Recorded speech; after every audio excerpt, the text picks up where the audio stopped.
Beşiktaşi mbajti një konferencë me presidentin Serdal Adali dhe afrimet e merkatos së dimrit. Një prej tyre është Christian Aslani, që u huazua nga Interi pas eksperiencës me Torinon.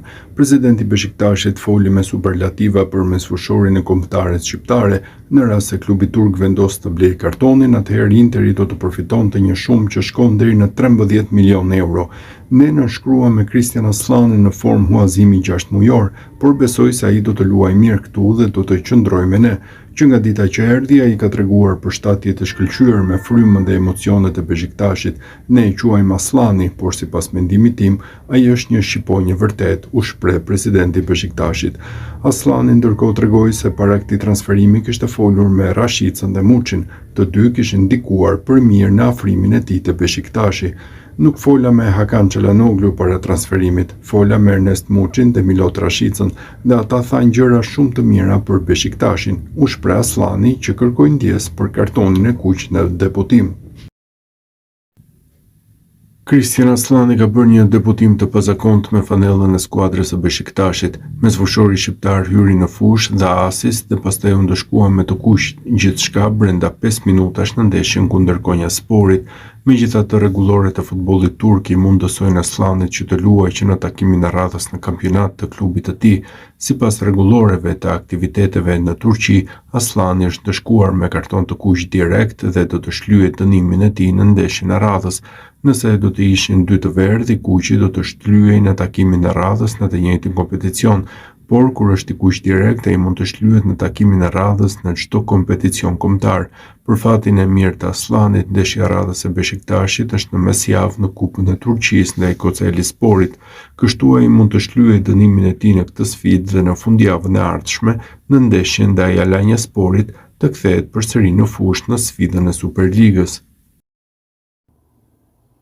Christian Aslani ka bërë një debutim të pazakontë me fanellën e Beşiktaşit dje, teksa i aktivizuar si zëvendësues qëndroi vetëm pak minuta në fushë, fillimisht duke dhënë asist për golin e fitores 2-1 dhe më pas duke u ndëshkuar me karton të kuq. Por vendimi i gjyqtarit është kontestuar nga trajneri i Beşiktaşit Sergen Yalçin, i pyetur pas ndeshjes për situatën në fjalë. Ai ka akuzuar gjyqtarët se veprojnë ndryshe me Beşiktaşin dhe ndryshe me ekipet e tjera. Kur na ndodh ne është një karton i kuq, kur i ndodh kundërshtarëve është i verdhë. Të dy qendërmbrojtësit e kundërshtarëve duhet të kishin dalë me 2 karton të verdhë që në fundin e pjesës së parë. Është shumë e çuditshme që nuk u dhanë. Ata e mbyllën ndeshjen me nga 1 të verdhë secili. Ne po luajmë vazhdimisht me 10 lojtarë, ndërsa kundërshtarët marrin paralajmërime apo të verdhë. Gjyqtarët duhet të jenë më të kujdesshëm. Nëse u jep atyre, na jepni dhe ne gjithashtu. Nuk duam asgjë ekstra. Ne luajmë lojën në çdo mënyrë. Kjo situatë prish ekuilibrin ton. Ne po luajmë derbin me 10 lojtarë, po shfaqen karton të kuq të panevojshëm. Kjo situatë nuk është as pak e mirë, tha ai pasi u pyet për kartonin e kuq të Christian Aslanit. Christian Aslani është pritur ngrohtë te Beşiktaşi. Këtë e tregoi dhe episodi i djeshëm pas kartonit të kuq në debutim me vetëm 5 minuta në fushën e lojës. Tifozët e duar trokitën gjatë daljes nga fusha e blertë, ndërsa vetë Aslani kërkoi ndjes. Ky reagim unik erdhi disa minuta para fundit me rezultatin që shënonte 2-1 në favor të Beşiktaşit. Aslani u huazua nga Interi për të nisur një eksperiencë të re jashtë Italisë. Për mesfushorin shqiptar ishte kartoni i parë i kuq në karrierën e tij, pasi si profesionist nuk e kishte provuar asnjëherë si ndjesi me Empolin, Interin apo Torinon.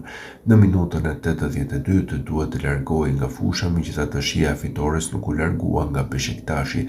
3 pikët ndaj Konyasporit që për më tepër erdhën me përmbysje rezultati bëjnë që kartoni i kuq të kalojë në plan të dytë të klubit turk.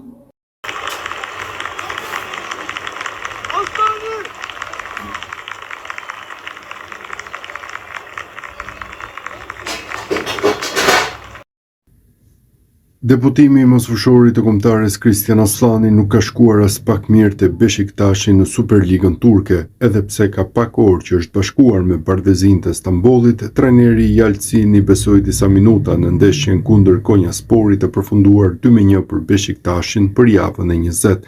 Aslani u fut në fushë në minutën e 76, ndërsa pas 6 minutash u ndëshkua me karton të kuq pas ndërhyrjes së ashpër ndaj lojtarit rival. Paraqitje për t'u harruar aq sa mediumi i fleshëskorit nuk i vendosi fare not mes fushorit shqiptar.